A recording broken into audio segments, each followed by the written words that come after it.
Hi everyone, and welcome to the Heart of Scrolls Badgercast. We are back to bring you guys original Scrolls content from some of the top players in the game today. Unfortunately, Smogan, our usual host for the Heart of Scrolls podcast, could not attend today, so instead me, Color Plant, will be hosting in his place. And I know my voice is not as lovely as Smogan's, but I will still try to do my best. The theme for today's podcast will mostly revolve around how Rebellion is going to change the metagame once it hits the live servers. We will also take a look at some of the recent changes on the test server, including nerfs, buffs, and a new energy card. And in today's podcast, we have two new guests. Our first guest is Dryad, which we consider the energy lover in our guild. Welcome to the show, Hi, Dryad. that's me. Hi. Hello, stream. Hello, Marcus. Hi. Excuse me, Colin. And our second new appearance is Cantor, who single-handedly won us the final in the last Bragging Brawl. Welcome to the podcast, Cantor. Thanks for having me on. Thanks for being here. And the returning guest from last week's podcast is Ivalice. And I know Ivalice has been doing a lot of testing on the test server, so I'm sure he has a lot to contribute to today's discussions. Welcome back. Well, thank you. Thank you for having me. Glad to be here. Thank you all, listeners, for being in the podcast. And thank you all. I'm excited to have you all here. And thanks to all of you watching on Twitch, YouTube, wherever you are. So let's get started. And I think the most recent news that we should start on is the new test order changes, mostly to the Decay and Order champions. Nuru now spawns 2 husks instead of 3, but her Dominion effect gives undead creatures +2 instead of 1 attack. K has gone down from a 9 cost to an 8 cost, and now draws you a card if a unit is killed in combat damage, instead of drawing you a card upon kill. I mean, K was really considered one of the worst champions before this recent buff to her. Let's start with you, Ivalice. Do you think K is now just on par with the other champions? Well, it's really hard to tell, but it's definitely way better now, and the 8 cost definitely brings it closer to the other champions, and actually its ability now is way better too, so I think it could be on par. It's definitely way more interesting than it was before. Yeah. What about you, Cantor? On the changes to K, I think like Ivalice said, it's really hard to really compare the champions at this point because we haven't seen a lot of play with them.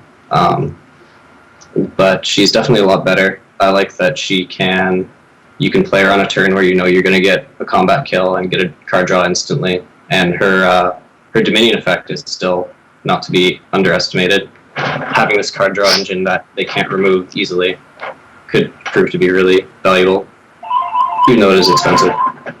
Yeah, because the reason like Jarl, Urhald, and K is now good is because they have an immediate effect when they enter the board. So even if it gets, VD'd or Damning Curse the turn you play it, it still gives you an advantage the turn you play it.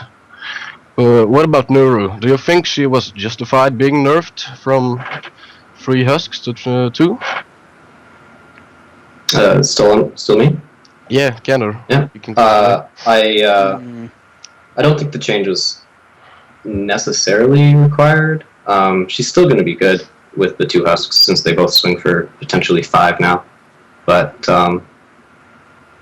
I think they could have left her alone for a while since she takes you have to play her and wait 2 more turns before she does anything. So at 8 cost, that's a lot of investment time and resource investment before she actually does anything for you.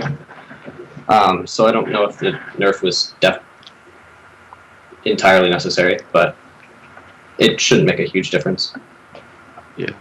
And Dryad, now let's say you made a Decay deck and an Order deck. Would you now put these 2 champions in a deck as you might not have done before? Well, especially with K. Yeah, especially with K. I had a bit of a chat with Overlord about it, and from what I heard, and also from Blinky, etc., from several people, I haven't tested the K order much, which is why I'm referring to these people, is that K is definitely something that would put in order now. I feel the same way.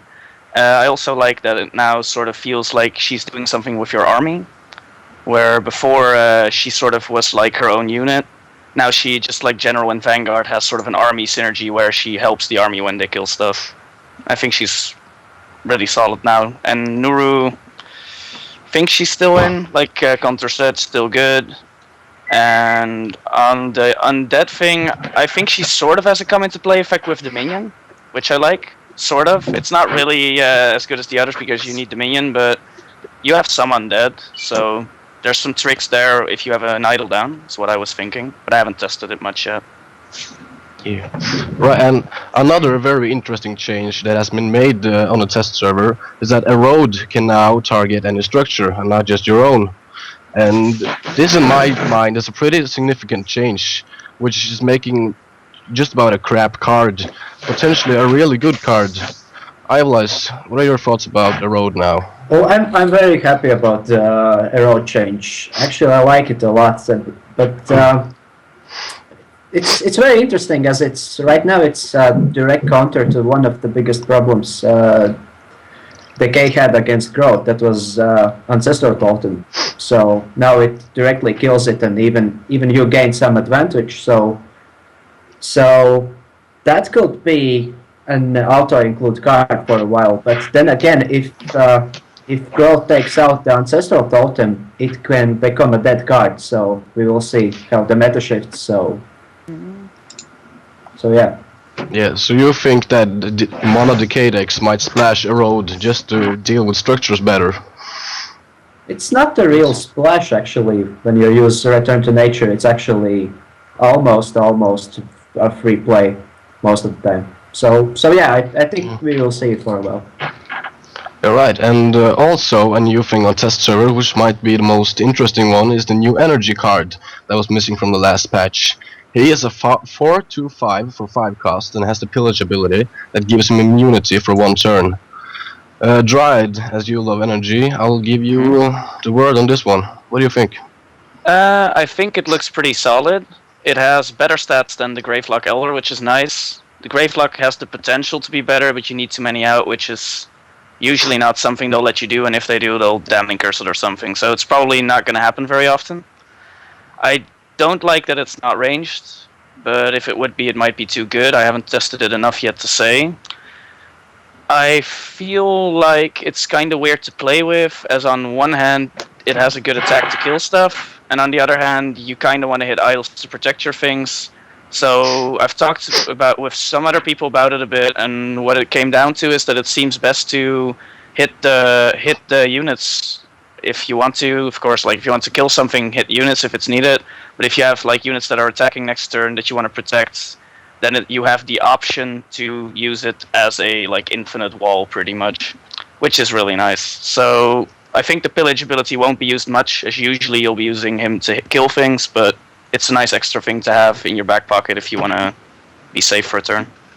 Yeah, because his pillage ability is a really interesting one, as in, I really don't know how to play this guy effectively, to use his ability to the most, and maybe his attack to the most. I know Cantor had the same problem as me, as he's a really good creature, but I really don't know how to play him. I mean, have you found any, like, really good uses for him yet, Cantor?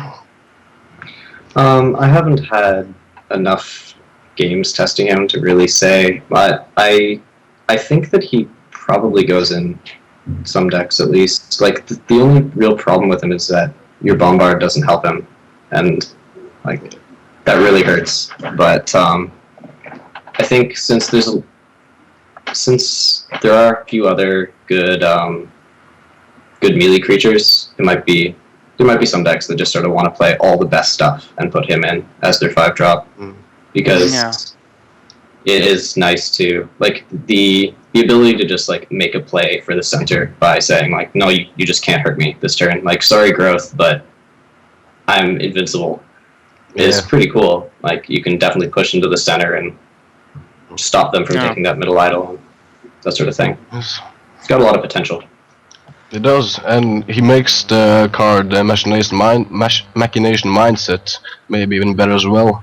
Because I've seen people run Machination Mindset just for a Solemn Giant, and now here we have another card that's great with the card. So you think melee might be a thing in energy after some time? Maybe, you know, just run a lot of structures and then some good melee creatures with Machination Mindset? I'd like to try that. especially with Ekomaton. Like sometimes you get an Ekomaton with 7 attack, and Yeah, being able to machination that thing would feel really good. But agreed. I don't know. Yeah, especially so. Moving on. Can I make one more remark? Of course you can. Good. I also think since you run Iron Whip, not in all decks, but in a lot of them, that also helps him. You still have a form of cooldown reduction for him. Plus, you could consider running Fury. I'm still thinking Bombard in Bombard decks. I'm thinking if you could run him in Bombard decks or not. So I'm seeing like Iron Whip and maybe Furies to make that work a little better.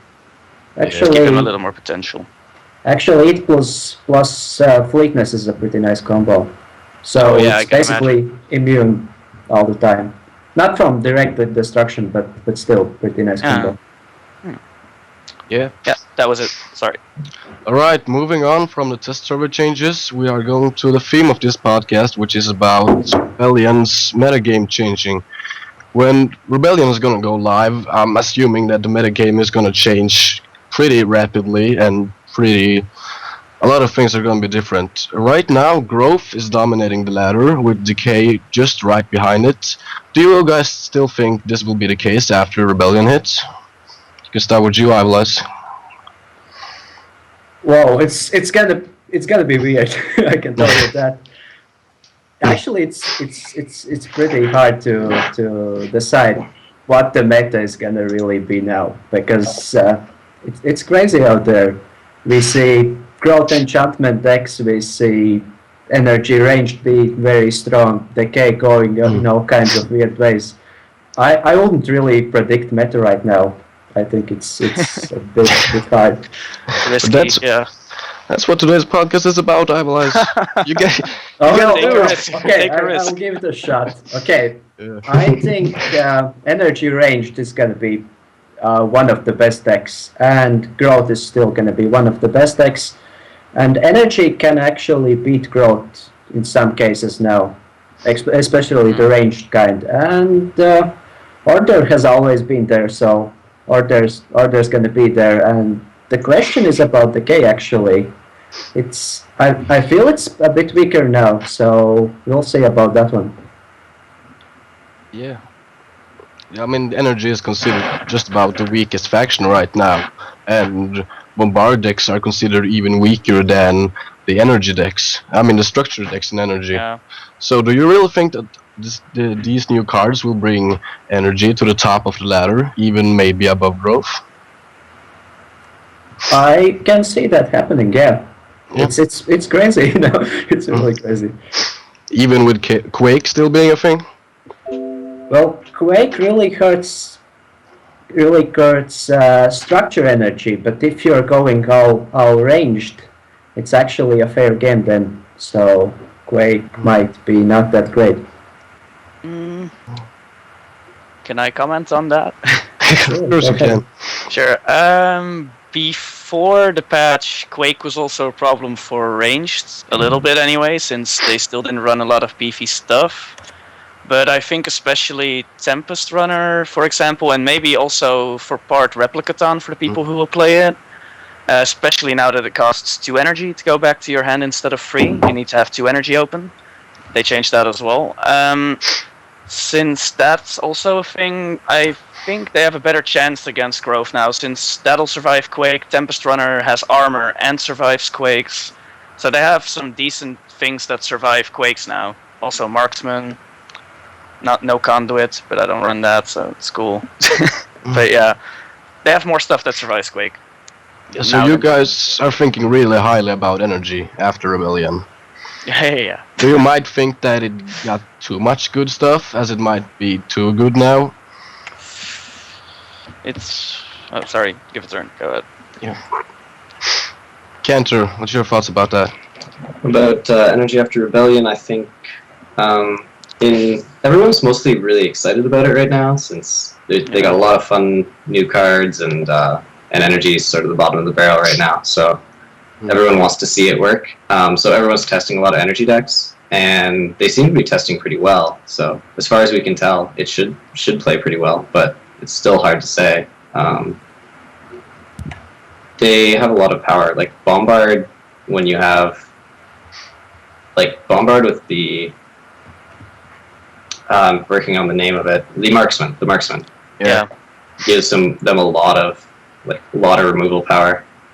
It's kind of nice that it has 3 countdown, because now you have something that actually uses a 2 countdown ability True. to its fullest. But Yeah, I've heard people actually saying that marksman would be justified with 4 health. Do you think That's this me. would be? Yeah, Dryad, you're saying that. Do you think that's justified? Marksman with 4 health? Is this to me, by the way, this question? I was saying Dryad. So, Yeah, sorry. Yeah. I think so, yeah. I don't think a lot of people agree with me. I think a lot of people feel like it's really strong. I've played it a bunch now, and especially as a turn free play in some matchups, it feels kind of bad. As in, against Growth, I've tried them, and I won't recommend dropping it on turn 4. I think Tempest Runner, of course, Tempest Runner, but like the other 4-drop as Tempest Runner, or even like a 3-drop as Forge or something, is usually better against them on turn 4. So Marksman early against them feels kind of weak. Later on, he's fine, by the way. He's a great creature. But since he has free health and free countdown for a forecast, even though his ability is amazing, his damage without cooldown reduction is kind of low, although you can target it, like 1 damage a turn average, which is not as much. But I agree, Bombard does upgrade it a bit. Like, I like his versatility a lot, which is great, but he's a little squishy and high countdown, which especially against Growth hurts, and also against Brain Lice, but I don't like Brain Lice. So. In general, Brain Lice hurts me on a lot of things. So that's why I think he should be 4 health. I don't think that was coherent at all, but that is why I think he should be 4 health. He feels especially bad against Growth. Yeah, so you don't want it like as a creature you want to defend all the time, but as a creature you might want to be a little offensive with. Well, I've actually recently, when I have him in my hand and I don't have anything else to block with, I've been throwing him in the front lines just to die, because I'm like, well, I can place him on the side, but I'll lose my Storm Runner, and I like my Storm Runner way more than I like my Marksman right now. And same for Tempest Runner, but not as in putting him in the back line, I put him in the front, but I like him more too. I think he's good, I'm gonna run him in all my decks. I just feel like some people think he's really good, like amazing, and I'm like, well, he's pretty good. He synergizes well with Bombard mostly, and it's nice to have extra removal, which I agree with. I just feel at 4 health he would be just that little bit that he needs, like Cursemonger, since his cooldown's already 1 higher anyway. And end of rant, sorry. Yeah. Alright, so Energy might be the most controversial deck in Rebellion with all the cards, but another one is Order, because people have really been saying that Order has gotten a lot of poor cards this patch. As in, not a lot of them are really good. People have been really, they don't like the new Order cards mostly. I mean, they have Wingsmarter, which I think is pretty good, but Order has always kind of been a faction that doesn't really have any bad matchups or any good matchups. It's kind of been like on par with everyone else. Do you think this is gonna stay the same way, as they will be, just the same against every other faction, or do they now have any like really preferred matchups? Ivalice. Well, Arthur is interesting now, especially with Warder. So he changes things a lot. So it's another one that's pretty hard to say. But I've tested it against it actually a lot on test server, and I still feel it's mostly in the same shoes, that it can't beat anything, but definitely, especially against ranged energy, it has a hard time. So yeah, but for cards that work very very well from the new cards, especially those are Warder and Gallant Defender, helps a lot against Growth. Yeah, and speaking of Wingsmarter, she has. People have been talking about making her targetable herself, because they think that she also not being targetable is too OP. Do you think she should be targetable herself? I wouldn't necessarily agree, because Mostly, it hasn't been that much of a problem. It should be a problem because it's a good card, but you can still. There's still many ways to deal with her. Enchantments, direct damage from units and stuff like that. So, I believe it should be left like it is right now. And if it's too strong, it can be always nerfed later. Dryad, since you're playing energy, Yeah. you're probably having problems with her as you can't machine chant her, burn her, anything in her line. It's frustrating. Well, okay. I had a night where I wasn't doing too well against Ova, and in that night I was like, man, they should really nerf her. And then I played some more matches and some more and some more. I've been playing a lot with him, pretty much every time the same matchup: energy ranged versus order, sometimes energy structure versus order.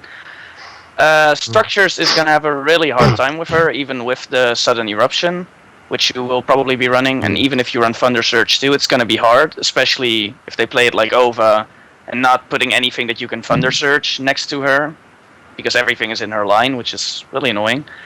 But with ranged, it is less bad since you have piercing and Stormrunner, and with machinated, you can deal with her reasonably well. Plus, you still run the sudden eruptions, so even if that doesn't work, you have sudden eruptions as well. So I think it's fair game. Now that I've thought about it a bit more, it's not easy to deal with, but it's one of the best things they got, and I do agree that they didn't get a lot of good things, they got a few. So I think we should leave it alone for now and see how they do in the meta before throwing a nerf hammer at one of the few good things they got. Alright. Well, I know you, Cantor, has been playing around with a card in order that I thought was really crap at first, which is Prisoners of War, which is the 5-cost card that draws the first energy, decay, and growth creature from your library. And I'm seeing you playing this in a basically mono order deck. How has that been working? I have a lot of fun with that. The cards from Rebellion that I'm using in this order deck that I have right here are Wings Warder, Gallant Defender, Prisoners of War, Wings Cleaver, K, and a couple of reversals. I think there's some potential for reversal as well. Prisoners of War, you just sort of, in my opinion, you just think of it as pay 5, draw 3. Like, the downside is you draw 3 dead cards, but still, because of the mechanics of card sacrifice in Scrolls, those 3 cards can still do a lot for you. I like it as it's a cheaper version of Imperial Resources, in a sense. So instead of getting 2 cards and a resource, you just get 3 cards. And Imperial Resource, with the decks in the meta becoming faster and faster, Imperial Resource was getting harder and harder to cast. Like, you need to find a turn where you have 7 resource open that you're not going to get run over by doing nothing. And it's a lot easier to find that turn when it only costs you 5 instead of 7. So I think there's a lot of potential for it to see play. So you're also running those creatures from the different factions. You're running Copper Auto, Ragged, and Darkling. Is that correct? Yeah, those are what I think are the best choices for that. Yeah. Those are basically like, if you need it, then you have this potential card that can win you the game. Yeah, I've seen a couple lists that run Ripper just under the idea of, well, it costs 1, it's the easiest one to play, but you really don't want to play those cards. Like, I've actually never played those cards in this deck. But one of my viewers, Idle Time, mentioned Loyal Darkling, and I think that's probably the best option because it can get you out of some situations that nothing else can. So. Yeah. So, in like looking at your deck list in order now, what do you think are like the must-include cards in order after Rebellion hits? Like, I'm guessing Wings Cleaver might be one of them. The Overlord has mentioned that he doesn't like running Wings Cleaver anymore because it's so hard to turn on, and it's like such a late game investment. But I still like it. I think the must-includes from this set are just Warder and Gallant. Like, Gallant Defender makes, I think, the hardest matchup for Order after Rebellion will be Decay, because Wings Warder makes them quite strong against energy, and Gallant Defender makes them very strong against growth. It's so hard for a growth player to kill a Gallant Defender.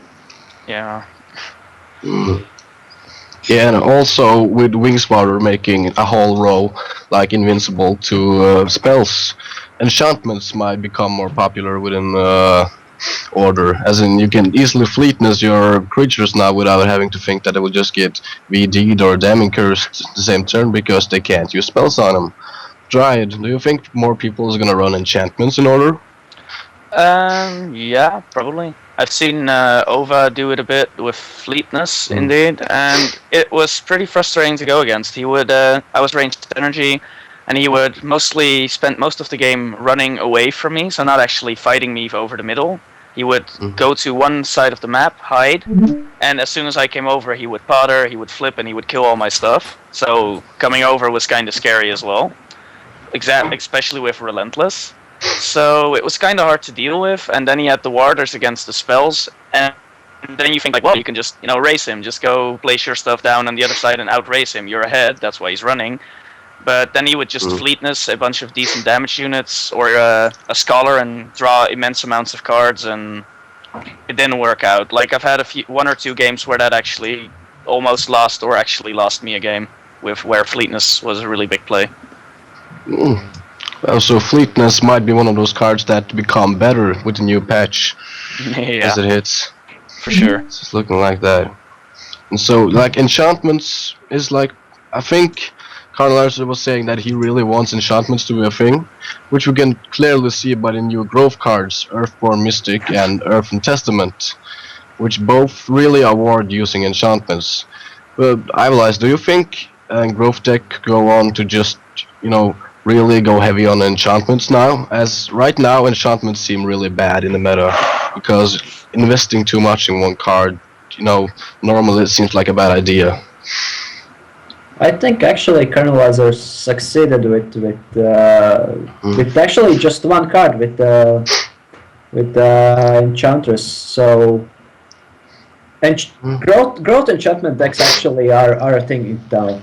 You can go very enchantment heavy or go something like maybe just one enchantment, but still if you run it and it's a decent 3-drop and most people will run it, you can easily just run one enchantment or go way more heavy, for example. Yeah, because I've seen some people go like heavy with 10 different enchantments plus Earthen Testament and her, but I've also seen people run like 2 enchantments like Stagheart and Underground and with her, just to get those enchantments, more frequently, and have another good free drop in growth, which is kind of needed. Do you think it's gonna be more popular to, go all heavy on enchantments, or just have 1-2 enchantments and use her to get those more frequently? Well, we will need to see how the meta evolves, but right now on Tesser I'm playing a pretty heavy enchantment deck, so basically I took out the aggressive enchantments that give you attack, that's Stagheart, Dryadic Power, and Champion Ring. So I run like three of those 2 and Dryadic Powers I run 2, so. Yeah. What about you, Dryad? Do you think enchantment's gonna be a thing now? As in the enchantment heavy deck, or more of a run some enchantments on the side thing? Which one of those do you think is gonna be run the most? Fair. I think they're still going to stick with their old stuff, but I have not faced many enchantment decks yet, so I am not sure on their power. I've seen the decks with a few enchants, and I think they seemed fine. They seemed stronger because of it, especially the Stagheart's really nice. But I'm not too sure on the full enchant decks yet. I assume they take board really quick and then wipe you way before you can do anything. By the time you finally get stuff down, it's too late. That's what I assume they do. So that seems very strong to me. I would actually like to face one of those tonight if anybody's up for that. I would like to try that. Anyway, seems good. Yeah, cool. I'll play yours. Seems good.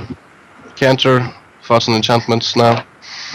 I think that the best option is just running like one enchantment. I think there'll be hardly any decks that don't run the Earthborn Mystic, I think it is called. Yeah. Because she's a great 3-drop, and Decay or Growth didn't have any anyway. I'd say she's better than Breaker.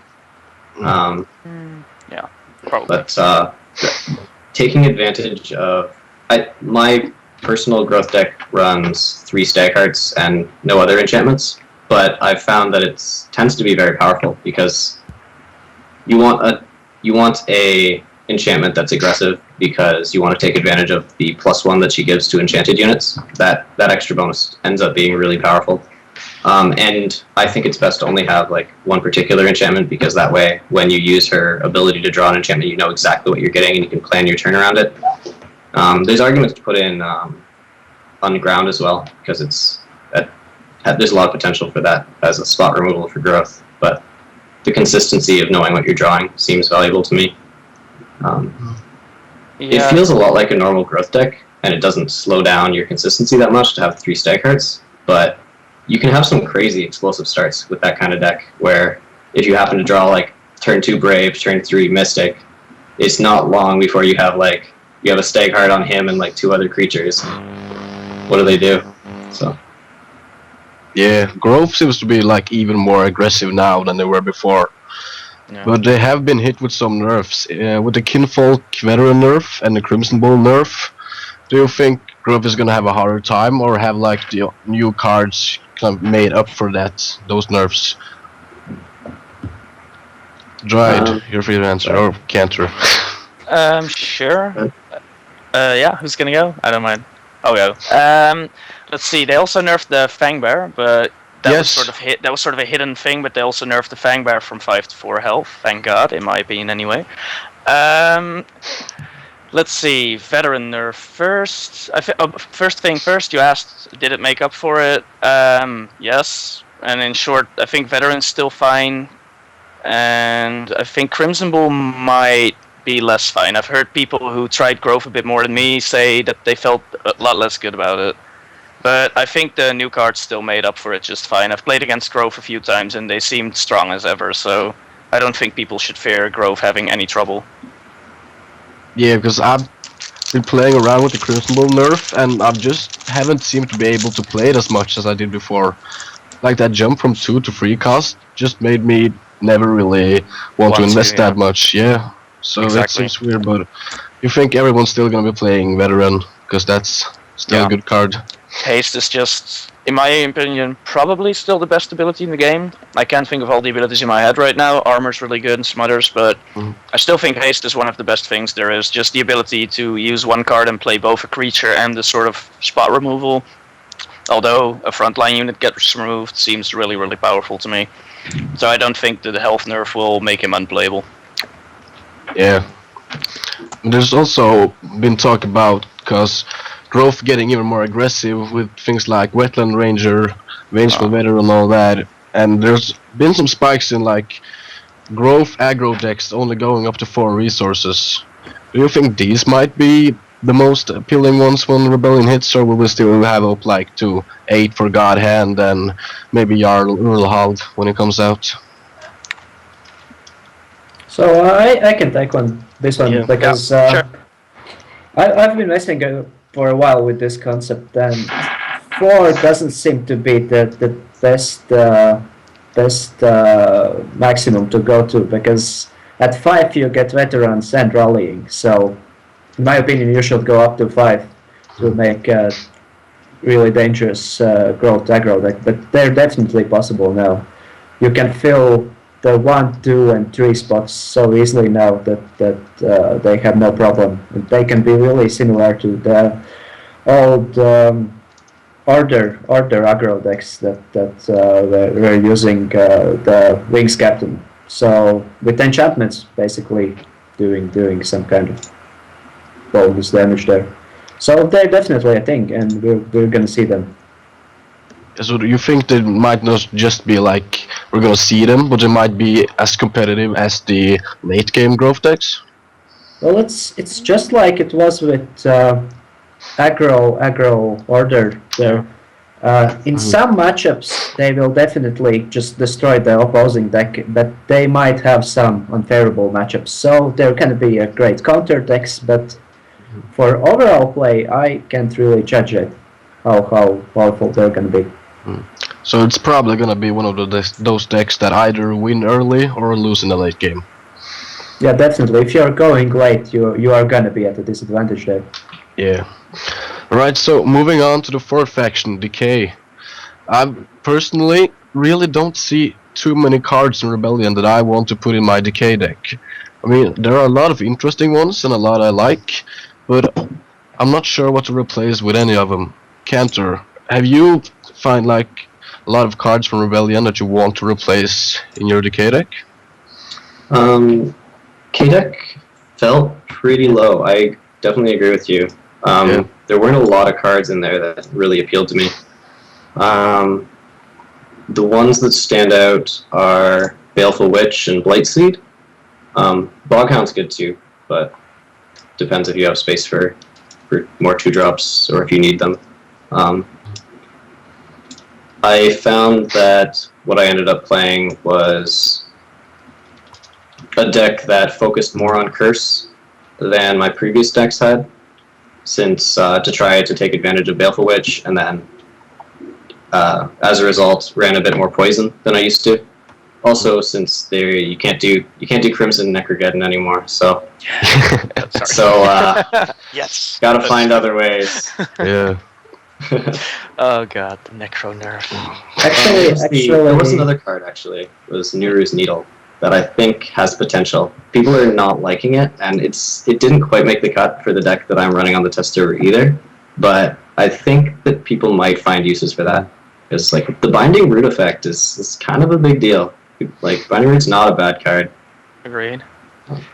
even though it's not quite up to par. But Actually, the thing about Crimson Necro now, the cake got a bit more combo heavy right now, and the one thing to consider is that you can run Culling the Flock with Rot Eaters. So basically, Necro into Culling the Flock the Rot Eater. So you can actually get some very sick husks like that, plus 10 damage, for example, each husk. So that can still be a very dangerous thing to consider.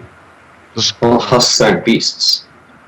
No, Rot Eater is a beast. It gives. They have to be beasts Sorry, as well. sorry, Okay. that doesn't work. I was like, wait. Forget it. I said That would nothing. be amazing, but it Yeah, it doesn't. could have been a great combo, but Yes. Damn it. I was actually playing around with Puppet Soldier plus Nuru's Needle plus Erode on a test server, and let's just say that you don't have to be afraid of that happening unranked anytime soon. The thing is, still, you can run like Growth Decay, Beast heavy deck right now and use the Yeah. Culling the Flock. I agree. I tried building that once and it was awful. But maybe someone can make a good list for that. Now that you have a road, it's gonna work. It is the magical beast that makes it all work.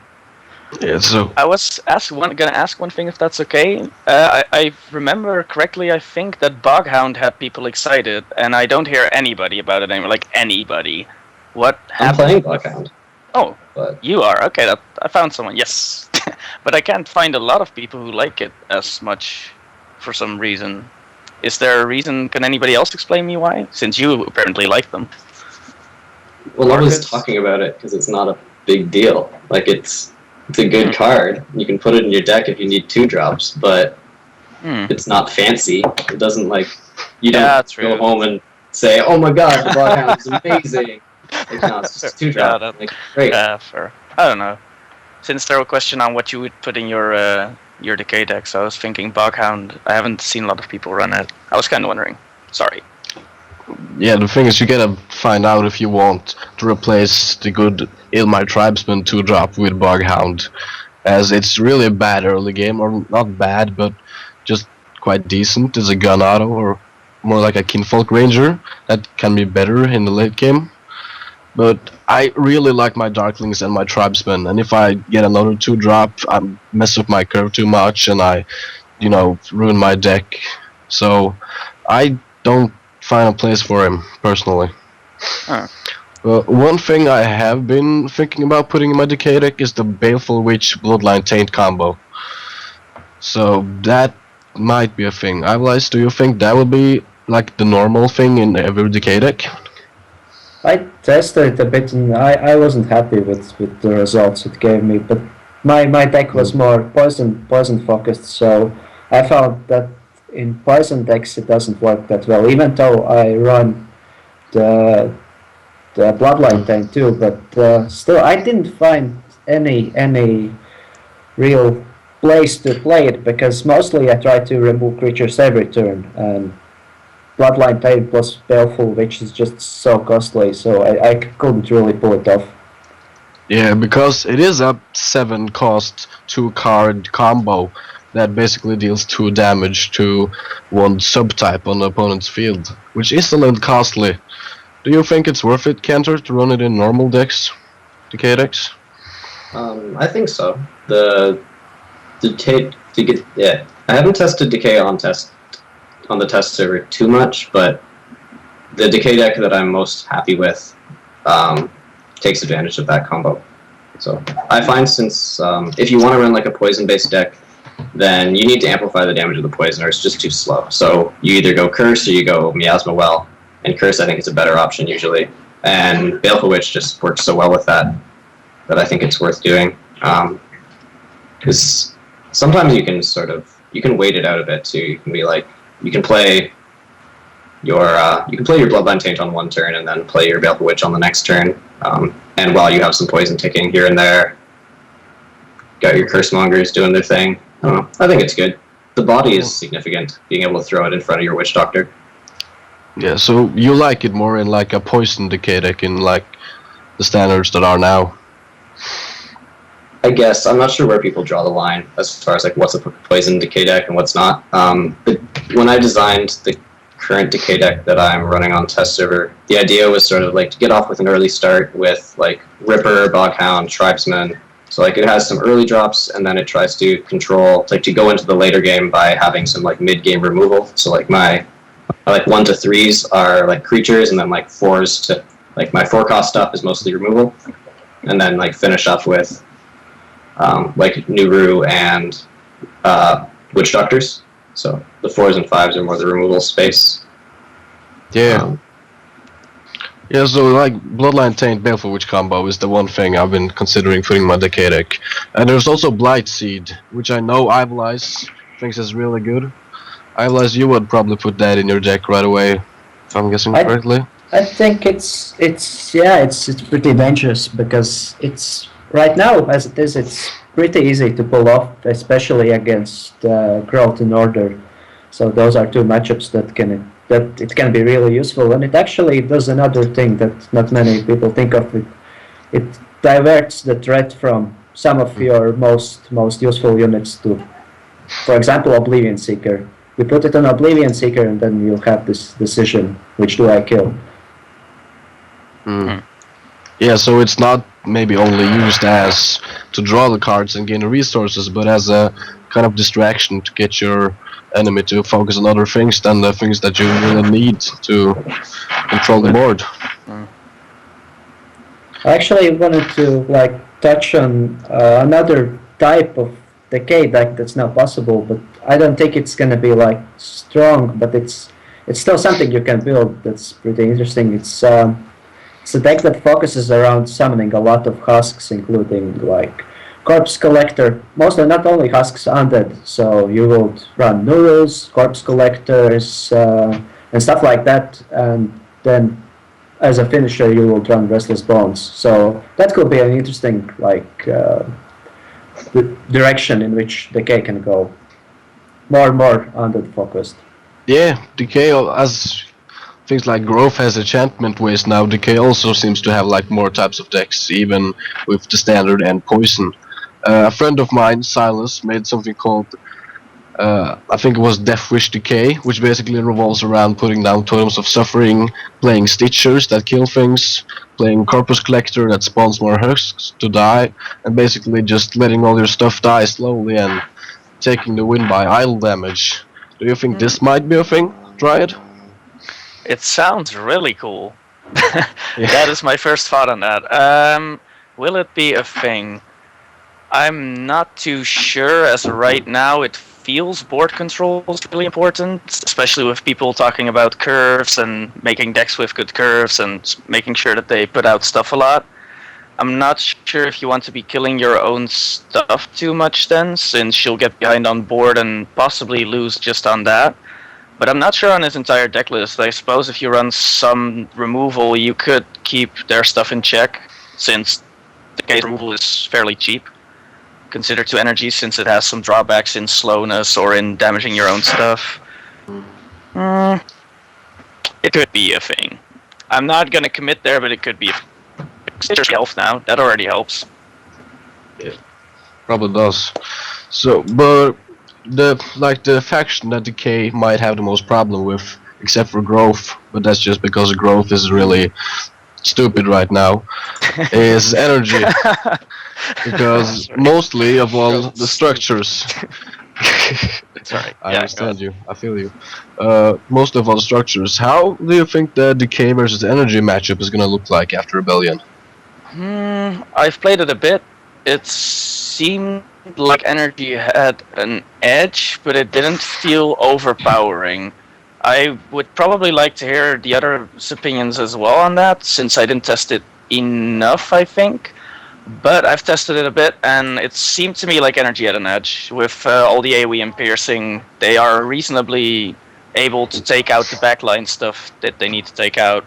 And with VD, and also Burn and Marksman, like they have a lot of ways to remove your core units that the K usually hides behind with a lot of stuff that they don't care about. So I think you have an advantage there, but that was my feeling. I would like to hear what Ivalice and Counter have to say on that. Yeah, go ahead, Cantor. So go ahead, one of you two. The Energy versus it's the energy versus decay matchup. Like I said, decay is probably what I've tested the least, I think, on the test server. So I'm not sure about that matchup in particular. Decay seems to feel like it plays a lot like it always Used did, to. Yeah. with the difference of like you don't want to like Necrogeddon as much anymore since it costs 7. In fact, like it's not really in my deck, but that's probably a mistake. I haven't tested enough stuff for that, so it's. I tested the deck that Xylus made actually, and it did quite well against a structure energy player. They're too slow to stop you, probably. Yeah, Yeah. I think I would probably. It's a neat idea. I would probably make some changes to it in terms of like Totem of Suffering. I'm not sure is quite good enough, but yeah, like since you have the consistent idle damage coming out, like they can't really. They're a bit too slow. Against ranged, like I think it's going to be pretty similar how it's always been, except that if you just, it'll probably be more fair. Like it's not going to be.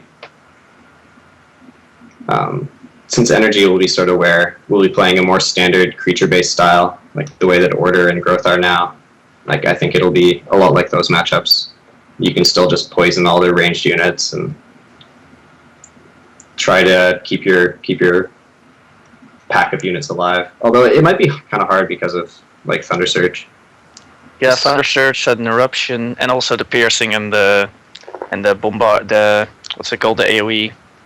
Well, I Stormrunner. mostly mean like the Thunder Surge and maybe even Blind Rage if people start running that, because that's sort of why Decay's weakness is that they have to bunch everything up all the time in order to like play efficiently. So it might be pretty hard for Decay in that way. Now that I give it more thought, but yeah, I haven't tested it enough to really be sure. Yeah, I was playing Decay against Energy versus Dryad on the test server, and he basically just out-tempoed me. I mean, he was keep putting down units and bombarding, so I really couldn't get, board control for any time of the match. I didn't get in any idle damage. He just swept me with energy, so even though energy is going with more creatures instead of structures, seems like Decay is still gonna have problems in that respect. Yeah, like I said, with the Stormrunner plus Canonetta plus Thea, Like, they have a lot of ways to still hurt your backline even though you're hiding behind the stuff you don't care about. That's sort of what I feel anyway. That's how it felt for me, that match. Like, that was the reason you had a hard time keeping up, Yeah. in my opinion. And Machinated, of course, is amazing for that sort of stuff too. I can definitely Absolutely. see it being hard for Decay since Decay doesn't have any of its own countdown reduction. Yeah. And since Bombard is so cheap that, like, You now can still that play. now that Energy actually has some good creatures to bombard with, it'll Yeah, be pretty much. scary. Pretty Bombard much, is so yeah. powerful. Bombard does work on Witch Doctors and Curse Mongers, Yeah. though, so Yeah. it can hit you right back. Yeah, you have to be careful with that. Usually you take them out with the Bombard play if possible. Yeah. But, like, looking at the meta right now, Growth and Decay is, like, on the top ones, and I would Yeah. go as far as to say that Growth has the upper hand on Decay right now. Basically, I mean, Yeah. Grove, they really just have too much tempo for Decay to keep up at most points unless Decay gets a really good starting hand. And as we've been talking about, Decay didn't really get that much that most of us would want to put in our decks this patch, but Grove got a lot of really good stuff. So do you think that Grove's still gonna have the big upper hand on Decay and maybe even more than for the patch? Depends on if people want to run Poison Decay. I'm not sure, but I think Poison Decay has a better matchup there at least, so maybe that'll be a thing then. Since I don't think Structure Energy will be run as much as Ranged, I feel. So I think Poison Decay will maybe become a little stronger since everybody's going creatures now. Like, it won't have as many bad matchups, and its good matchups will stay about as good as they were before. Yeah, that's a good thought, because, well, if people are gonna stop running structures, then might as well go Poison Decay all the way, because everyone is running creatures. Yeah, that's what I was thinking. I'm not too sure, though. Don't know what the other two think. Yeah, I mean, Ivalis, you posted a Decay deck to me with those Poison, but you didn't have any Rebellion cards in it. What cards from Rebellion would you put in a Poison deck? Well, I would really need to consider, because I've been basically running Poison Decay right now to counter Growth, and I'd say it works pretty well, but from the new cards, it's really hard to choose anything, because what I mostly do with my Poison Decay is I'm super aggressive. I run all the poison I can get, some curse, and the creatures that are the most dangerous. For example, I drop Oblivion Seekers because that card draw is too slow for me. I need Lifestealers instead that are more dangerous. From the new cards, there really was nothing I could fit. I could maybe try to mess around with some of the units, but I don't know. Maybe Underrule as a finisher in there or something like that, but mostly nothing went really well with the Poison Decay concept that I'm using, so Yeah. nothing there. You're not even thinking about the Baleful Witch, Bloodline Taint combos? As I said, I tried it, but it was way slower than I have things like Markers plus Bloodline Taint. It's just cheaper and more powerful, Yeah, so I have just no place for it. well, alright then. One question about that. If people start noticing that you run the Myakers, aren't you scared that the Bloodline Taint Myakers will be less effective as people will spread out, just like Surge? People do spread out, but I can always keep it in my hand and play it later when they have no Yeah. place to put it, and that's why I have so many options. If they spread out, I will play Infectious Blight or Brainless, or curse them, or just play units. So it's pretty flexible. Like, I'm not reliant on just one card. Yeah, fair enough. Alright guys, we're just run about 1 hour, which is about stream time, so final thoughts are that we don't know anything about how the meta is gonna look after Rebellion hits, really. We have no idea. We think energy is gonna be a lot better than it is now. Way better, yeah. Yeah, maybe even in the top rankings. I Probably. think so. Yeah, I think so. I haven't given my opinion yet. Am I allowed to? Yeah, try it. I think Please we have go a little ahead. time. I feel like growth and energy are gonna be the two strongest, but I am not sure on decay. I feel order is still viable just fine. I don't think they're as strong as before since they didn't get much stuff, but the stuff that they do get is pretty good. I feel energy is probably together with growth is gonna be the strongest. It's a pretty big call to make, I guess. Like these two, but I don't know. I feel like they're probably the strongest post patch. And it would probably be energy ranged hybrid. I think structure energy will still be solid. By the way, I think you can play that just fine and do okay if you're playing proper. Yeah, so what kind of structures would you run if you run like hybrid? If you run hybrid, let's see, Forge for sure. Forge is, in my opinion, still the best structure. And then you could run Hellspitter as a wall. I've seen people run Conduit. I've tried it a bit. If you go hybrid with Divinator, it's probably not worth it. If you don't run divvies for some reason, it could be a thing. And let's see, State Machine I really like a lot. I don't know. Let me see. I'm just gonna do structures and see what I get, and I'll yell them at you real quick. Sorry. Structure. Let's see. So we got Forge, we got Conduit, we got Mortar, Library, and State Machine, and maybe Ether Pump if you run Divinator. So that would be it. Yeah. I don't like Conduit as much as most, as you can hear. I think it's pretty alright though. Like I might actually put it in, but I'm less convinced than some. I think a lot of people think it's pretty good, and I think it's it's okay. Yeah, I'm just gonna mention something Simon said on stream, that we just talked about meta for an hour and we still have no idea what it's gonna look like. I mean, Well- it is really hard to theorize. Well, like I said, I think a lot of people will want to play energy post-patch, unranked as well. So people who have cash will buy energy. A lot of them, I think. Like, yeah, I can finally do good with energy now. So I feel like probably a bunch of smart players, not me, I'm going to be playing energy, will find something that completely wrecks energy. I'm not sure what exactly, since I feel they're solid now. But if they find it, then I think those people might actually be the first to get to the top, and then other people will find what works against that, and it'll all be a big mishmash, and we'll find out in the end who's the best. But I feel like energy's probably going to be at the top for a bit, and then people will find something and crush it. But it might be Growth. I'm not too sure yet.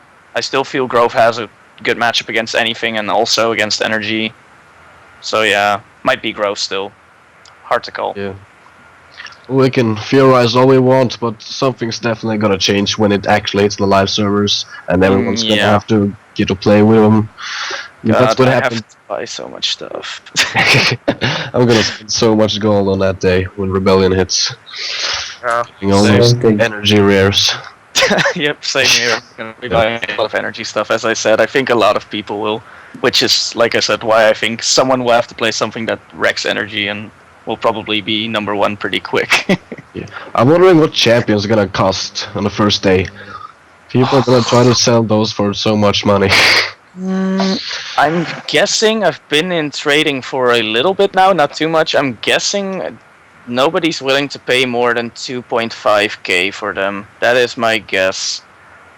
Maybe some people with crazy amounts of cash, as in with crazy I mean more than 100, but I think most sensible people with not so much to spend won't be willing to pay more than 2,500. That's my thought. Any other estimates? What do you think Right. will cost more, Power Trip or Taya? Power Trip for sure. Teya's pretty good. Power Trip's amazing, so I would rather buy a Power Trip first over Teya. Teya I don't need. Well, I agree Power Trip's better, but which Yeah. do you think will cost Oh, more? yeah, What fair. will be people more willing to pay for? I would. Oh, that's a hard call. I would probably still go with Power Trip if they're smart. As in, I would ask. I'm going to be in Trading Channel and selling non-energy rares, by the way. But anyway, I'm going to be in Trading Channel with that. But I think the people who will be selling that stuff will ask more for Power Trip. That's what my instinct is, anyway. But I agree with you that it's actually a good question what people are going to ask more for, since champions are kind of like, oh, champions, hype, cool, you know, big thing. So I can see people asking more for that, actually. it's gonna be horrible price-wise anyway. It's all gonna be overpriced. Like if you just play some other game, any other game for a month and come back, you'll probably get them for half the price. But that's not good advertising for Scroll. So guys, just stay and I'll trade you some for cheaper. Just try it. Yes. All right. Well, that just about wraps up our podcast for today. Remember to follow the stream. We don't only stream the podcast. We also have frequent members from the Badger Guild streaming everything from rank to judgment to maybe tournaments. And remember to look up the Heart of Scrolls YouTube channel where we post all of our VODs of the podcasts. And remember to play on ESL this Sunday. I think it's the last match of the Winter Cup, isn't it? No, this is fifth. There's one more. Fifth. There's one more. All right, so fifth is the almost last chance to get in. So I will unfortunately not be playing, as I will be adminning. And yeah, thank you to all our guests, Cantor, Dried, and Ivalice. It's good to have you all here. Check out Blinky's YouTube channel. Check out Nerp's YouTube channel. Nerp's YouTube, Nerp's Blinky's YouTube. Also Nerp's Twitch channel, which I believe is Nerp the Ninja. Isn't that right? I think that's right. Contour, you can plug your channel if you wanna. Do it. Yeah, check out my Twitch channel. My Twitch channel is twitch.tv/trustyfish.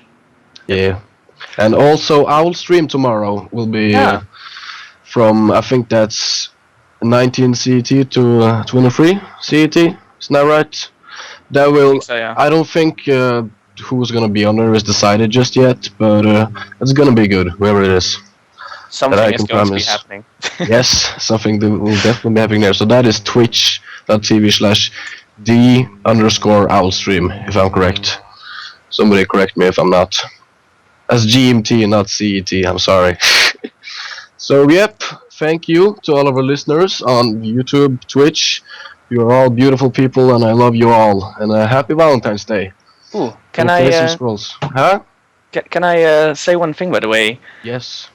That was the closing thing, I assume, for our YouTube video, but I think people were asking for going, like, after the show, still going on with a little bit of chatter. I think it was in the Twitch chat. I've been looking at it a bit. I don't know if you guys have been, but I'm not sure if it's still in the the window right now. Maybe you have to scroll up a bit. But they've been asking, here. If you scroll up a little bit, you can see them asking about if we want to keep chatting for a bit outside of the format, pretty much. Outside of format. Yeah, pretty much like this was the format, and then now we chat just a bit about whatever we feel like chatting. I'm not sure what's... Okay. We shall tell Ice Cream to cut it. And YouTube, I didn't cut it. Say something for me to cut it. Okay, cool. Go ahead.